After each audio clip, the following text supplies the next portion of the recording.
We're surrounded today by candles. Sorry. Candles that remind us of loss of loved ones. We know this loss very severely. We know the magnitude on this day. The days, weeks, months, years, maybe decades since we experienced a loss. We know it to be real. It still surprises us some days. Oh, it takes our breath away. Or it feels like we just got the news. We know what it feels like. So when Mary says to Jesus, Lord, if you had been here, my brother would not have died, we resonate with that very well. The times we have stood in hospital rooms, the times we have stood at graves, the times the police are standing outside our house telling us the news, and we think, Lord, if you had been here. Or how about this time? If you were ever going to show us your glory, this would be a really, really good time. We understand those words very well. We understand Rabbi Wasserman in Pittsburgh this week, who was asked yesterday how he was feeling, how he was doing. And his response was, I'll tell you the same thing I said last Saturday. I'll tell you in a few days. I'm too numb. I'm in too much shock. I'm too much into this to even know that it's happening. It feels so surreal. I'll tell you in a few days. We know that on this day we acknowledge the human condition, that we will experience the death of loved ones, and we ourselves will die, and it's a hard place to stand. It's hard to be reminded of the common humanity we have, that death is real. As we think of the dozens that have been killed in eastern Syria, remember the millions who are starving to death in Yemen. We think of those who have been kidnapped and face violence in Nigeria. And we think of those who just went to a yoga studio and suffered such trauma and loss. And then in the midst of all this grief and this despair and this shock, we hear those incredible words, Jesus began to weep. Jesus, the one who understands the mind of God, the one who understands glory, the one who will show us the way, began to weep. I think Jesus' tears legitimize human grief.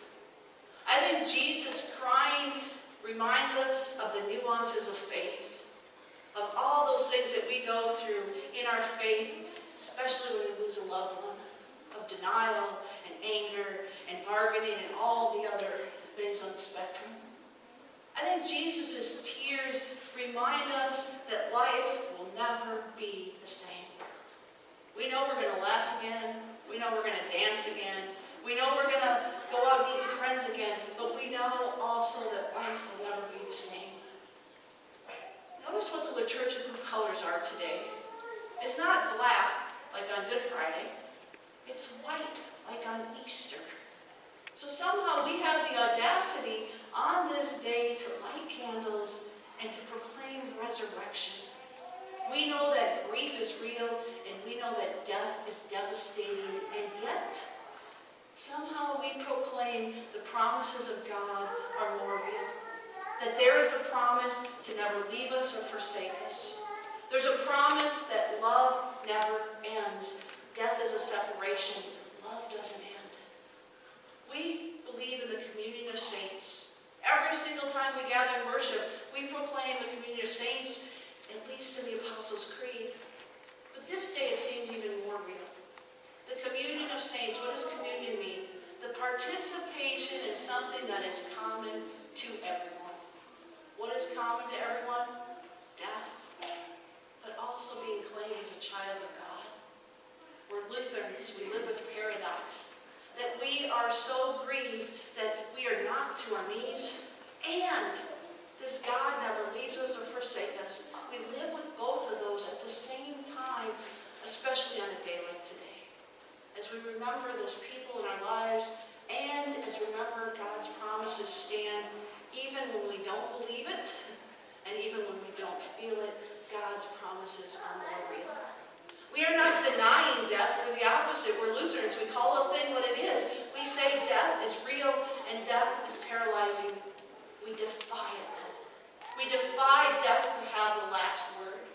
We defy death to distort our life here on earth. So even though death hurts, even though grief seems so strong, We say it does not terrify us. And we say the same thing about life. Life does not terrify us because this God promises to walk with us and for us. So on this All Saints' Day, we are celebrating.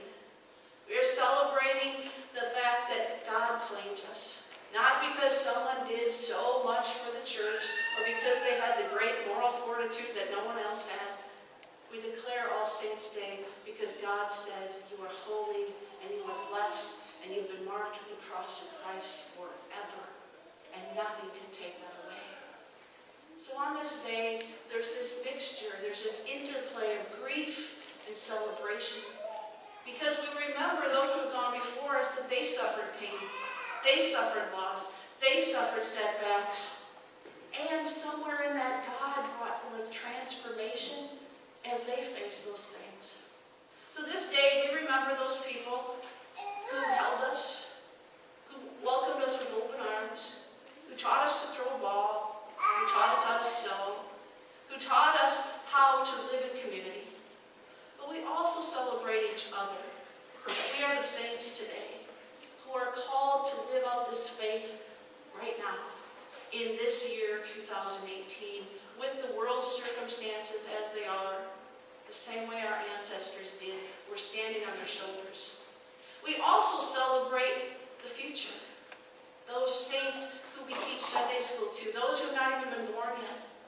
Because I'm pretty sure our ancestors didn't get up one day and say, I'm going to do this so that in 2018 everything will be okay. They got up and they fed the hungry. They made a home for the aged.